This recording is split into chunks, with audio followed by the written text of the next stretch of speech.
And welcome back to another episode of the Cool Your Jets podcast. I am PJ Clark, as always, joined by Michael Nania. Ben Blessington is licking his wounds from the Chargers preseason loss today, a team that did not lose a preseason game today on Saturday, August 17th. The New York Jets undefeated in 2024. This is a fact, indisputable evidence, Michael. How are you feeling after that thrilling victory over the Carolina Panthers? Man, I mean, you and I hopped on this recording before we hit the record button, and we just had a loss for words. And I think we're going to be as we try to make our way through this because, I mean, we got the victory, but what an uneventful, nondescript preseason game we just watched. Very typical preseason game. I think compared to last week, in that opener, there were a lot of things that stood out, players that stood out. But in this one, despite the final score, just didn't feel like a lot popped off the screen on that first viewing. Players who really starred, big plays to think back on, just not a ton, which isn't necessarily a bad thing. It's preseason, but it was a very boring game, frankly, and not a ton of needles. I feel like were moved in this game in terms of roster battles. So we'll try our best to dig through our memories to pull some things out that stood out on this first viewing. Maybe it'll be a little more eventful upon rewatching, looking back through it. But upon first reaction, it's tough to find what really stood out in this game. Yeah, the Jets win this game 15-12 on 5 field goals. At least, I mean, if you want to take a positive away, I guess, I don't really know how much matters, but some sustained drives, at least. I think the 17-play drive resulting in a field goal was just literally insane. I don't know. I mean, Greg's Zerline and Austin Seibert were 17 plays, 49 yards is an accomplishment. That is a work of art. Yeah, so congrats to the two kickers. I would assume Austin Seibert's going to play himself into a job here at some point. I don't know where you want to start. I don't know where to start. It truly was just an absolutely abysmal, boring preseason game. I know we talked about this a little bit midweek, that preseason this year is kind of weird outside of maybe the rookies and Will McDonald. None of these guys are really it's not like you have a new quarterback or a new wide receiver. Malik Neighbors obviously got a lot of press across town this morning. Not so much. Your first round pick is going to be a backup, and your first round pick from last year who didn't play a lot is going to be a rotational pass rusher. Not a lot going on over here. Maybe there's more going on next week. I guess we could talk about that a little bit later in this episode, but I kind of am at a loss for words. I don't even know what. Yeah, I guess we could start with the. Yeah, I guess we could start with the quarterbacks. I mean, it was not a great second week for either of them. They both had solid debuts in the preseason last week, but specifically Andrew Peasley. I mean, it was rough for him out there. I mean, he missed some easy passes. Is trying to move around, did not look too mobile. Adrian Martinez had a bad interception, but he bounced back, made some plays, especially with his legs.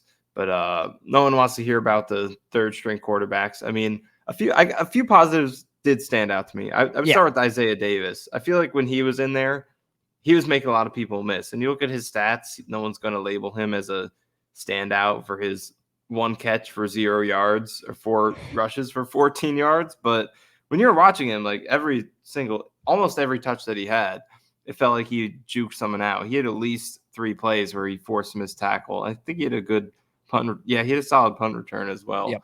So I liked Isaiah Davis's elusiveness. He really built on what I think he showed last week. I think you're starting to feel more confidence between him and Braylon Allen. I mean, Allen too, stats don't jump out to you, 8 for 27. But again, every time he touched the ball, it felt like he was bowling people over. And 2 catches on 2 targets as well, which is something that not not 2 necessarily catches, his calling 12 card, yards. which is So I feel like both of the young running backs kind of showed it didn't flash as much as last week, but they showed the same style of play and upside. Takk McKinley, I think, deserves a shout out. He had a game last week where he's consistently explosive off the line, quick get off times, a lot of really good pass rush reps. And upon first watching this game, I mean, he looked just as explosive, timing the snap just as well, getting into the backfield quickly. And it's getting to the point where it's even though he's playing late into these games, which isn't the greatest sign in terms of where a guy stands on the depth chart, just with the way he's playing and his style of play, seems like too good of a fit for the Jets to pass up on him. If he can continue showing this in the final preseason game and the joint practice this week, really like the way he's trending. On top of that, I guess special teams as a whole, Austin Seibert goes 4 for 4. He had a 52-yarder. Maybe you can showcase him to a kicker needy team, get a conditional seventh round pick, something like that. If you remember 5 years ago, the Vikings traded for Corey Vedvik from the Ravens, a 5th round pick, only to waive him a few weeks later. He ends up on the Jets, and we all know how that he sure did end up out. on the Jets. Absolutely. He did it. He was on the Jets, that's for sure. And speaking of which, that game, 2019 season opener, was the regular season debut of the Jets' new green jerseys. This is how we need to start it, Michael. Yes. In that era of Jets uniforms, which also occurred today, our first look at the green jerseys in this we know what the people came for. That's what you came for. Minute right off the top right here. I don't think you guys expected it 7 minutes into this, but here we are. Green jerseys debut. What'd you think? Dude, they look incredible. They look awesome. They look great. I loved it. I loved every second of it. They look so cool. I mean, I'm interested to see how the green helmets are playing in like a kind of a different context. Like I know there were a couple tweets I saw that maybe the green is like a little off between the shade of green on the helmet. And I think it might just be like a lighting thing. So can we see the green helmets on the green jerseys in like a day game at some point? Obviously we will, but we'll see how that looks. Dude, they're so sweet. I can't wait to see, guys that are actually pivotal pieces of this football team out there in green on white this year. As long as we stay away from the pickle pants as much as possible, all of these uniforms get an A+ from me. Well, it says something that even guys who aren't, key difference makers still have some aura wearing them. I mean, Adrian Martinez looks cool out there with that 15 and just the way he plays. Everyone looks cool in these uniforms. We could take it this way too. While we're here, a standout for me, Quantez Stiggers. Can we get him a better number? I see him, and he's out there. He's making plays. He's making plays. He's popping. He's a hard hitter. He had some good run fills tonight. Like I think you're getting the full experience on a guy that is just. I mean, he's obviously very eager to just be out there playing football, right? Like everybody knows his backstory, tremendous backstory, and he is. Proving himself, obviously, is going to make the team as a 5th round pick. But I think like you get him into some safety packages, he can hit guys. I think we've seen he had the great tackle for loss last week. I've been really impressed by him. But 37, man, I liked Bryce Hall. I liked Bryce Hall a lot, but man, can we get that guy cooler? He's too cool. Like the name of Quantez Stiggers needs better than 37, right? Can we agree on that? It's very random. There's got to be something in the 20s we can get him. I mean, Ashton Davis is 21. Adams is 22. I don't know. A lot of them are taken. Oliver took 23. Not a lot of options, but I agree with you. We can get him a better number. And on that topic of DBs, Jarek Bernard-Converse, the star of last week's preseason opener, goes down with a groin injury in this game. And that might be the most significant takeaway. Mm-hmm. Now we'll have to see how long he's going to be out if this is a significant injury, because he got off to a great start last week.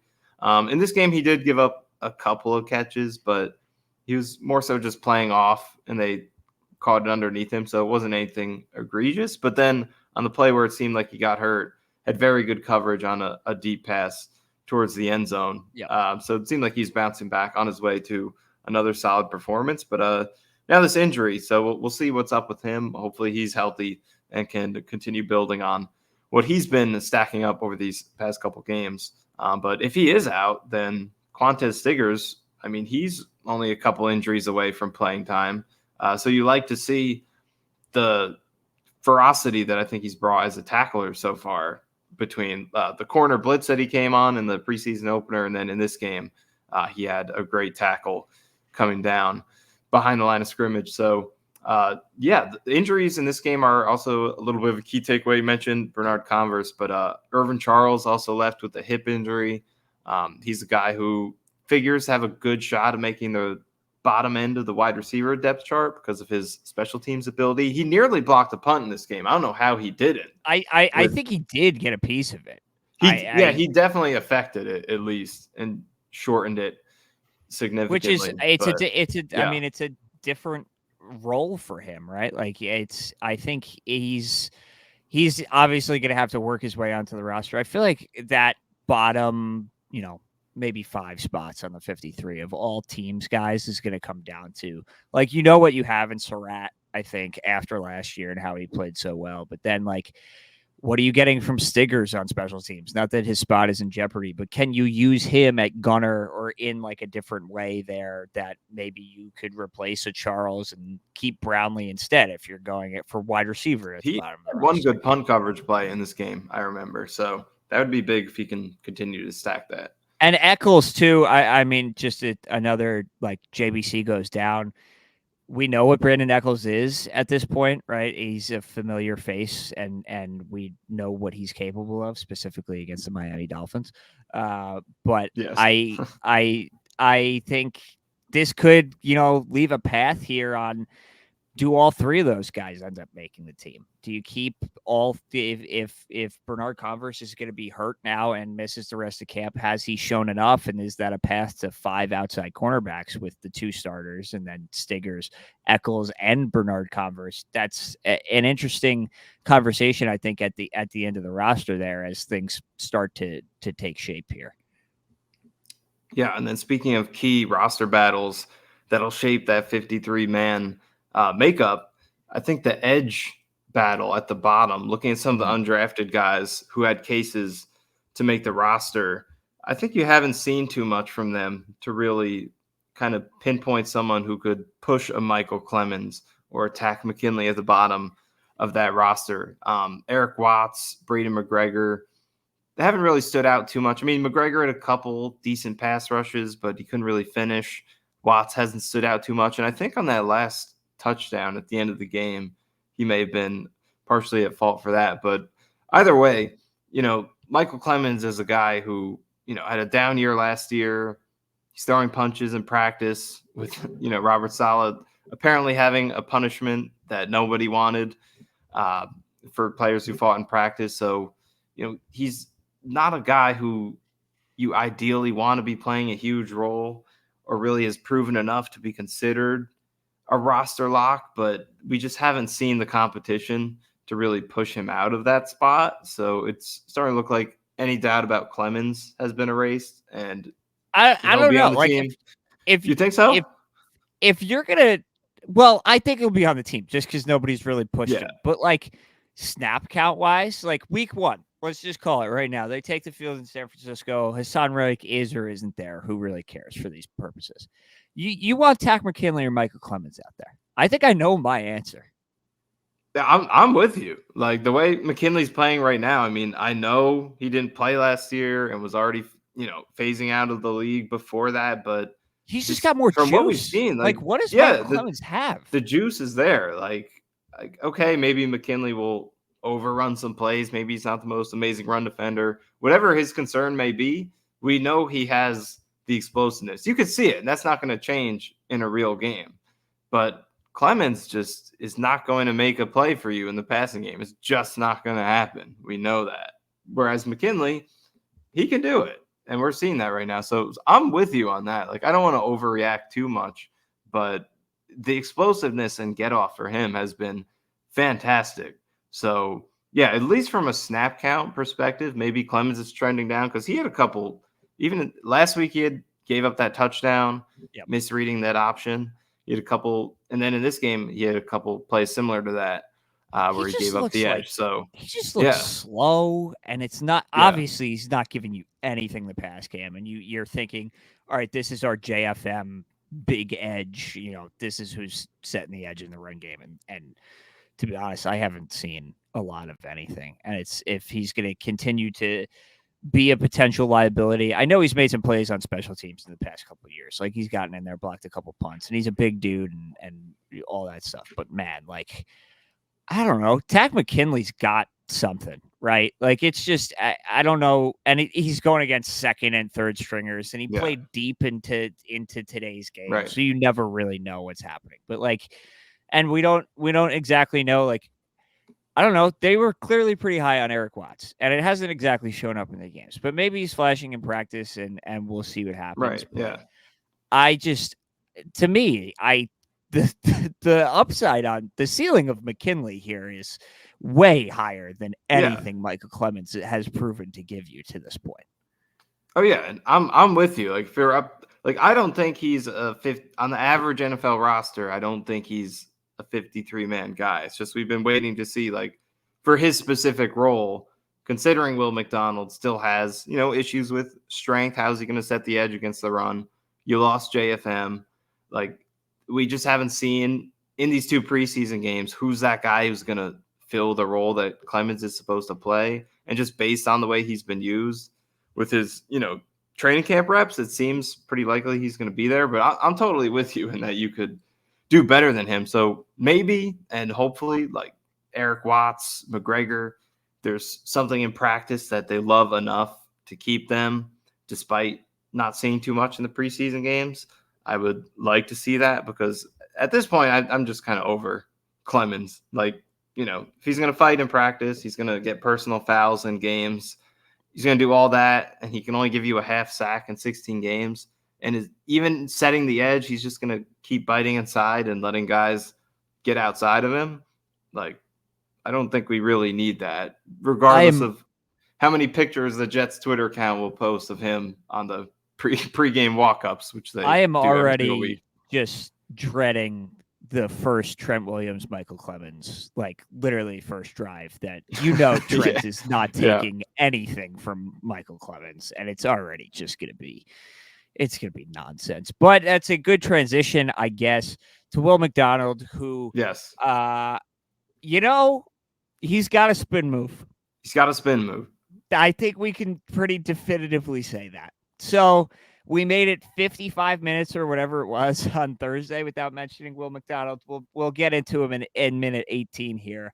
The kid had a sack, and that's exactly, I think, what you're kind of looking for. And, he's got the everybody wanted to say last year through the draft process, bend. That was the key word, the buzzword that everybody had for Will McDonald. He's clearly got something with the spin because he's winning kind of routinely on it and finally got home today. And again, these are against backups or whatever, but promising, I would say, right? It's better than nothing. Yeah, for sure. I mean, with all the talk about him, it is good to see that in these first two preseason games. And I don't know exactly how many snaps he played in this game. It felt like a little bit more than last game. Mm-hmm. We'll have to see what that came out to, but very limited snap count last week. He dominates the guy with the spin move. Gets the hit, penalty on top of that, but it is what it is. But then comes out this week and does it again and finishes it with the sack. So, that's two elite plays or elite pass rush reps in a limited sample size. So he's doing what you would like him to do as a pass rusher against this competition. I'm curious to see how he can expand his move set though, because it's awesome he has that. Yeah. But you said it, like the bend was the big thing. Can we get an outside win at some point here? Right. Like, can we see him dip the shoulder and get around the corner like we want him to? And then if he can establish that, it only makes that inside spin move even more dangerous once guys are going to start sitting on his speed around the corner. So would like to see that from him, but it doesn't hurt if he's going to, a win's a win. If every win he gets in his career is off a spin move, I'll take it. But you still would like to see him expand that a little bit.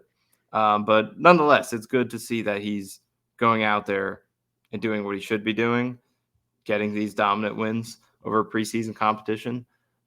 So, yeah, the longer Hassan Reddick sits out, we don't know how long it's going to be. It puts the spotlight on Will McDonald, because if Will McDonald is just a role player, a solid role player, then I think you will miss Hassan Reddick quite a bit, because that edge group, we just talked about Michael Clemens. That's your third edge rusher, or maybe Takk McKinley, who didn't play last year and played 4 games the year before that. It's not a great edge unit. It's getting late early for the edge. It's weird. Like the defensive line has been such a strength for as long as you can remember this team. It's always just like defensive line, defensive line, defensive line. Yeah. The team has sucked forever, obviously, but they've always got defensive line talent. Yeah. Somehow, some way. And now this is the first time you look and it's like, all right, we got 2 guys, and that's kind of it. Like, and then it goes to like, what does Kinlaw do? What does Solly Thomas have for you? Can Will McDonald be anything? And it's like, again, like we hammered the Reddick thing home the other day. Yeah. But I feel like, especially after another just nothing burger from Michael Clemens against backups, like the Reddick thing is really important. Like there's no way to dance around it, whether they've played this correctly or not. And we both agree that they have. Like, team would be a lot better if he were out there. I'll tell you that much. Yeah, it's just a depth thing, because like, even if Will McDonald does become what we would all like him to, and you have him and Jermaine Johnson on the outside, who's rotating in for those guys? Because we know the Jets love to rotate. That's their thing. That's what they do. Last 2 years, in 2022, you had Bryce Huff, Carl Lawson, Jermaine Johnson, Carl Lawson when he was still solid in 22. JFM, like you went too deep on both sides of the line. And then this year, if Reddick's not out there, even if Will McDonald is great, you just have a good starting lineup. But then when you got to start rotating guys, you're going to feel that impact when your top 2 players aren't out there. So that's where the impact really comes in. And that's where I think Will McDonald's impact can be made the most. If you do have Reddick, then you get this ideal opportunity for Will McDonald to be used however much makes sense for him at this point, where he's not being overexerted if he's not ready for that yet. But without Reddick, you're going to really need him, and you might be pushing him more than what's ideal right now. So Reddick is huge for sure. Like, we put our stance out there. I don't think the season's over if he doesn't play. I do think they can win a Super Bowl without him. It's a lot harder, but I think they can do it. If he's there, though, it's going to be a lot easier, and that's the fact. So hopefully they can get that resolved, despite the fact that, as you said, I think we both agree the Jets have played it right. But that is a different story that is a lot more interesting than this game that we watched on Saturday night. So we talked a lot about the D-line here. Is there anything else we could possibly get to? I mean, we've squeezed 23 minutes out here. Codrington, yes. Apparently is like Devin Hester. That was kind of sick. Like, we got something there. Like, it's been a relatively open competition for at least the kick return jobs. You would assume Xavier Gipson is your punt returner, probably correctly so. But he was pretty shifty out there. The kick return was pretty good, but even the first punt return that only went for like 8 yards or whatever made 2 guys miss to even get to that point. And then the big one for his second return. I mean, you got to be happy. He was a guy that graded out well, at least defensively last week, and now is showing you something on teams when you're talking about spot 51, 52, 53. Maybe he's pushing Isaiah Davis for a kick return role here. Who knows? Yeah, he's been that wild card in this competition. Like, we know who the front runners are: Gipson, Corley, Davis, guys who are going to be on the team and have roles on offense. But Codrington has kind of been that wild card. And last week he had either a muffed kick return or he fumbled on the return. He had that one rough kick return, which, in the same game, Corley and Davis had good returns. So did not help himself last week. But then he comes out this week. And as you said, we shouldn't forget about that first punt return as well. He had a 15-yarder that was similarly impressive. when you consider the guys he made miss. But then he's a 31-yard punt return. And on top of that, he has a kick return for 63 yards. So 3 great returns in one game. And I think by far the 3 best returns that anyone has had over these first 2 games for the Jets. So, yeah, like if he can put himself in that mix, it'd be fascinating because you need those 2 kick returners. We know that. So worth noting. I still think there's a ways for him to go because it doesn't, seem like he's with all the depth they have at cornerback. It doesn't seem like he's in the mix as an actual cornerback. But if JBC is hurt, then maybe that door is open a little bit more. So definitely worth noting, and still at the same time, like give credit to the rest of the special teams and the kick return blockers and the whole group as a unit for springing those returns in addition to what he did, which is a testament to Brant Boyer. Even more on the special teams, Thomas Morstead, 2 punts for a 53-yard average.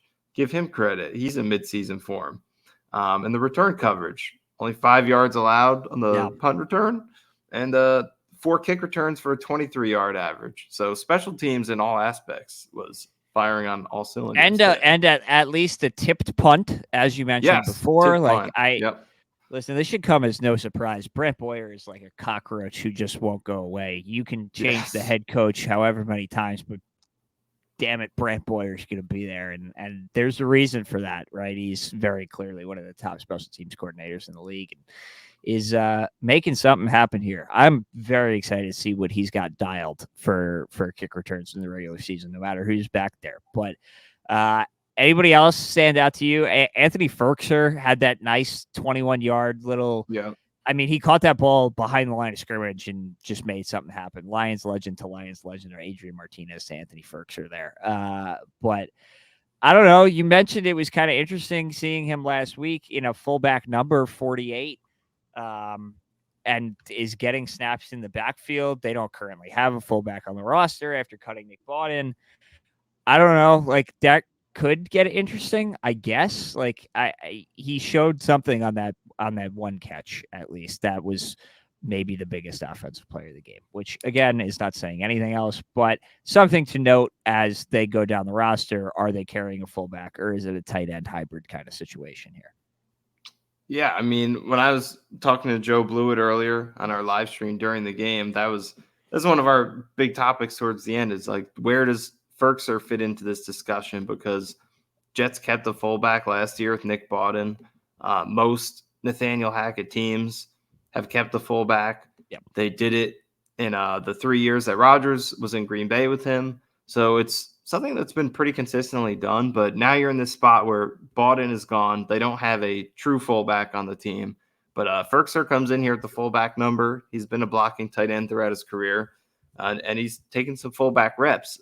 But at the same time, Kenny Yeboah has been doing some of that as well. And I believe he did some more of it in this game.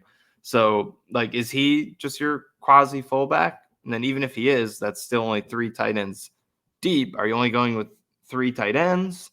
But then you look at running back and you have 3 locks, but are you only keeping 3 running backs and 3 tight ends? Like, is that light? I'll give him credit. I thought Izzy was pretty decent today. He did. Yes, he did. I don't think I still wouldn't keep him. Like, I think that roster spot is more valuable elsewhere, but I thought he played pretty well today. Yeah, I'm on the same page as you. Credit where it's due. I think he ran harder than I've seen him run before in terms of finishing his runs, diving forward at the end. So credit where it's due for sure to Izzy in this game. But I still don't think that we've seen quite enough to where I would use a roster spot on him. I'm still in the camp of going only 3 deep with the running backs right now. But then it goes back to Ferkser. It's like, if you only have 3 backs, like, is 3 tight ends and 3 backs too little, like, in terms of your personnel back there?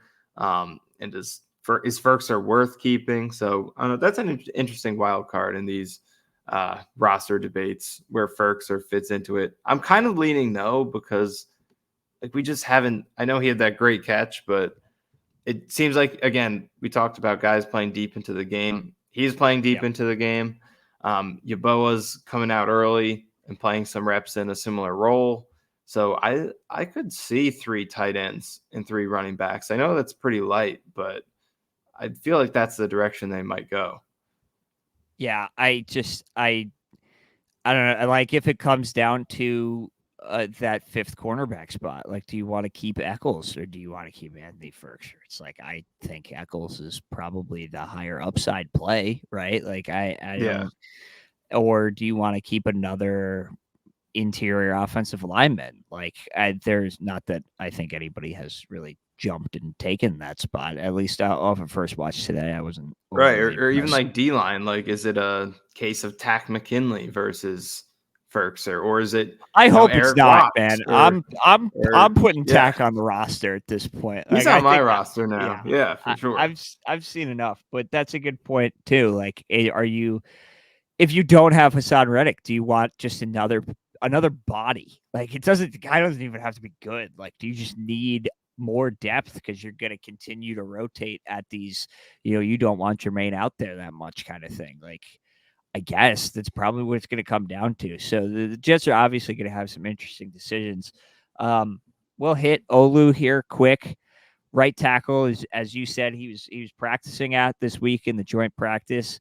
Had a holding call again that I thought was pretty ticky tack. I didn't really think it was that great, but looked good. And again, they're clearly designing for when you have two old 30s tackles that those guys might likely, I would say, not going to hold up for all 18 weeks here. And Olu's going to have to step in at some point, and the more you can do, doing it on both sides, right?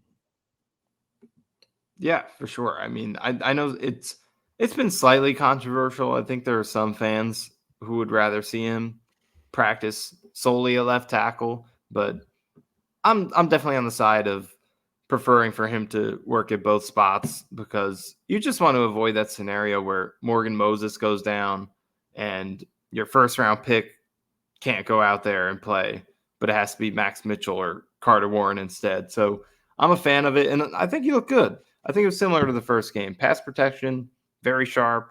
Run game, more of a mixed bag, especially when it comes to, like, I think he can climb pretty well or pull or get out in space. Like, I think his athleticism is valuable in the run game, but like if he has to kick out the front side on his own play or something like that, he can get stood out or stood up at the front side of a run. So, but that's what we knew he would have to work on is like run blocking, overall strength in that phase. So it might take him a couple years to iron that out and become a complete player. But in the meantime, if he's great in pass protection and can come in, that's what matters, right? At the that's end of all the you day.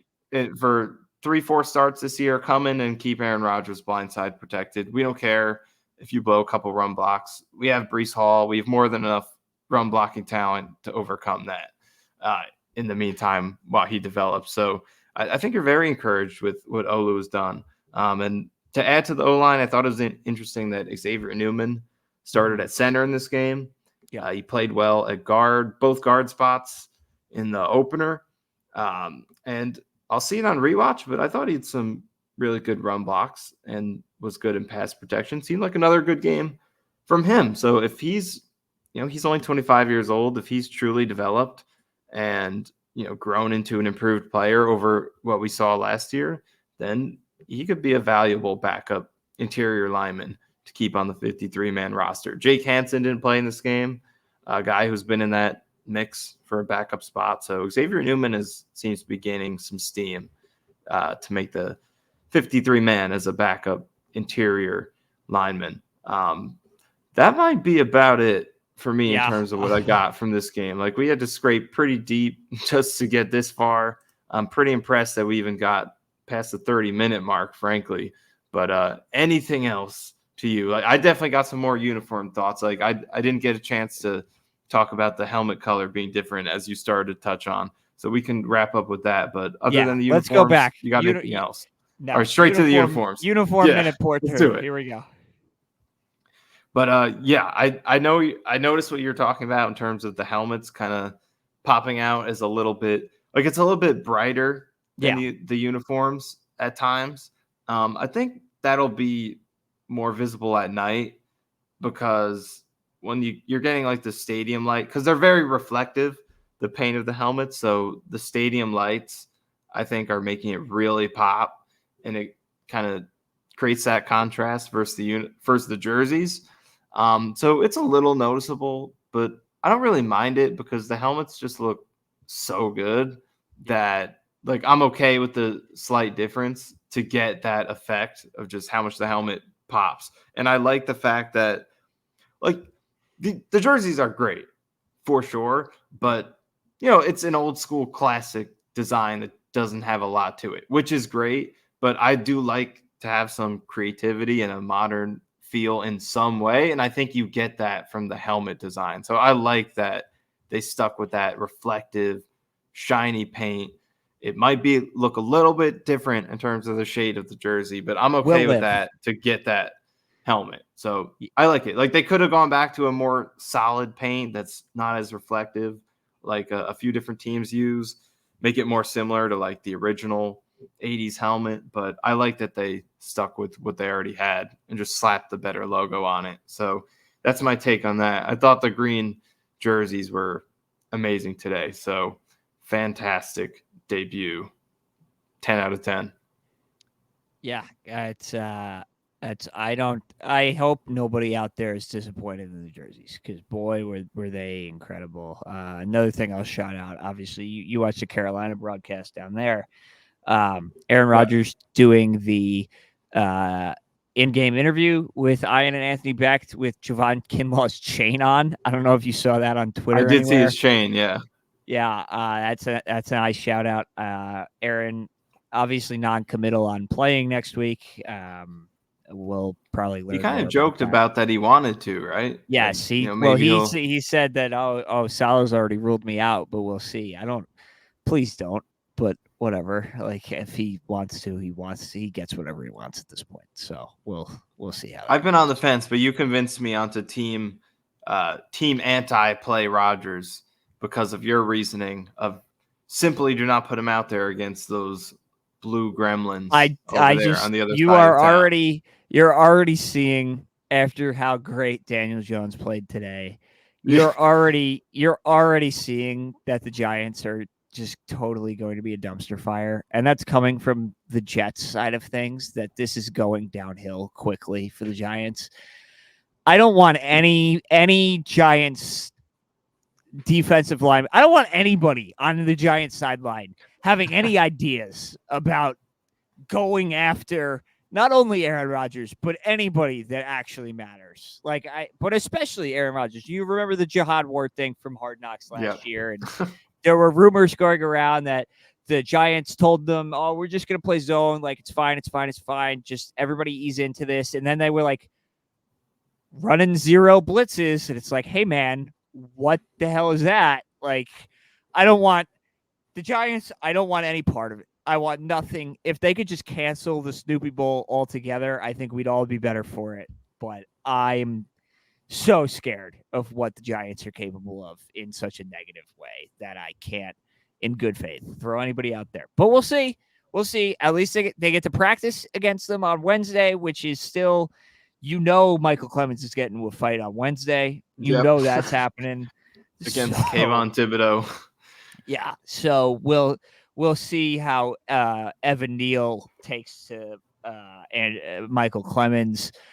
I don't know. Snoopy Bowl on Saturday night. I just hope nobody gets hurt. I wouldn't play any of the starters. I think you take your work and you don't leave anything at risk there. And maybe it's stupid and you get beat in San Francisco and then recalibrate for Tennessee. But that's my take on the whole matter. I'm interested to see if tweet us at CYJ Pod or leave a comment if you're watching this on YouTube. If anybody actually wants them to go out there, I'd kind of be interested to see like what the temperature is on that. I can't get behind it. I think there's way too much at risk against a team that is already going nowhere in week 2 of the preseason that might get some ideas about how to make a name for themselves. Yeah, I'm with you. I was on the fence on it, but like just hearing Rodgers talk about it more in terms of how joint practice can be more valuable than preseason because it's a little more, despite the lack of contact, in terms of scheme, it's more similar to a real game than preseason is. And in the only event that the preseason is not vanilla is when you get what you're talking about and Wink Martindale comes out and tries to blitz you when he says you're not. And granted, he's not the Giants defensive coordinator anymore, but they are still the New York Giants and they still have it out for the New York Jets. So for that reason, I'm with you. There's no reason to put your most prized possession out there for a Snoopy Bowl trophy. The Jets know what it's like to do that. They've experienced that in the past. So.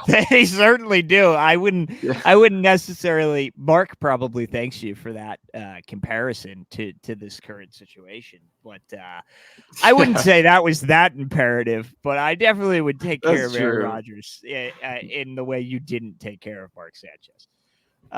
Man. Preseason football, baby. This is great stuff. This is fantastic. Anything else you want to wrap up with here? Man, I mean, just if you're still listening to this, if you watch that whole preseason game, give yourself a pat on the back. I don't have a prize for you or a reward or anything, but just be proud of yourself. Your reward will be being on the Takk McKinley bandwagon when he gets Brock Purdy in like the second quarter, week 1. You'll be like, hell yeah, I saw 93 in that Carolina game, baby. You were there from the beginning watching him against Jake Luton and Jack Plummer. I mean, look at some of these numbers from this box score. Jets team passing yards, 85. Carolina, 56. Like, what did we just witness and put ourselves through? And I don't think I'm ever going to get that Adrian Martinez interception out of my head. I cannot overstate how wide open that guy was. I forget which receiver it was. He was almost in a touchdown. Was it his boy Smith or was it? I think it was Harrell, actually. It might have been Tyler Harrell. But whoever it was, they had a good route. Unbelievable interception. Like, he was wide open, and it wasn't even close. And the thing is, even though the Jets held Carolina so low, like I just said, 56 passing yards, it didn't even really feel like they did anyone stood out to make that happen. And I'm not even like criticizing them, like, this is a terrible preseason game. No one stood out. It's just sometimes preseason happens that way. It's just vanilla check down football, quarterbacks who are never going to play in the regular season, missing throws, receivers who are never going to play, dropping passes. It was just one of those preseason games. Not the worst thing in the world, just one of the many obstacles on the long, long road between the end of one season and the beginning of the next, but we are almost there. Only a couple weeks away. So close. Only one more of these games. Only one more joint practice. And then we're there. We're close. We're very, very close. But the Jets remain undefeated in 2024. 2-0, baby. 2-0. You remember, it's not even just 2-0. They won the Patriots game. They did win the Patriots game. January. That was in January. That's January 7th. So they are 3-0 in 2024. Nothing else to do but to keep this going. So we'll be back in the middle of this coming week with a more thorough recap or hopefully a more thorough recap. I don't actually know if it'll be more thorough. I don't know how much more thorough it could get. I mean, maybe there's some hidden gems in there. I'm hoping, but we'll see. But Giants joint practice, Giants dress rehearsal. Even if we don't get Rodgers, it seems likely we'll get a lot of the starters. So maybe some Garrett Wilson, Breece Hall. Although, like you said, against those Giants, just cross your fingers and hope for the best that they don't pull something tricky on us. I'll settle for, can I get like some Joe Tippmann? I don't think that'll hurt anybody, right? I'll settle for I don't know if I want to put AVT out there either, but can I see some Joe Tippmann? Can I see? I don't actually. Little John Simpson. Yeah, as I'm going through it in my head, I was like, he's kind of old. I don't need anything from Quincy. Certainly don't need old man CJ out there. I don't Ashton Davis. I'd love to see some Ashton Davis. That'd be great. He had an interesting tweet today. I thought he was gearing up for a big game, but he hasn't been playing. And he said, "You can warn them the stove is hot." but some people got to touch it to find out for themselves. Hell yeah, brother. Tweet there. Hell yeah, brother. Take that energy into San Francisco. Yeah. Maybe don't even, maybe save it for next week, maybe not. But as Michael said, we'll be back to recap another Michael Clemens Fight Club session on Wednesday to see what is going on. I think the Jets are hosting. I don't know. I don't actually know. They're the home team for the game, so I guess they would host it, right? I think that's happening on one Jets drive. Not that it actually matters, but at least Michael Clemens has the high ground for whatever fight he's about to get in. Yes. We'll be back midweek, and then we'll be back next weekend to recap the Snoopy Bowl. Follow Michael on Twitter, Michael_Nania. Follow CYJ Pod. Subscribe, like on YouTube if you're watching us there. JetsXFactor.com. Michael's going to be breaking it down all week, but we will see you midweek. Please stay healthy out there.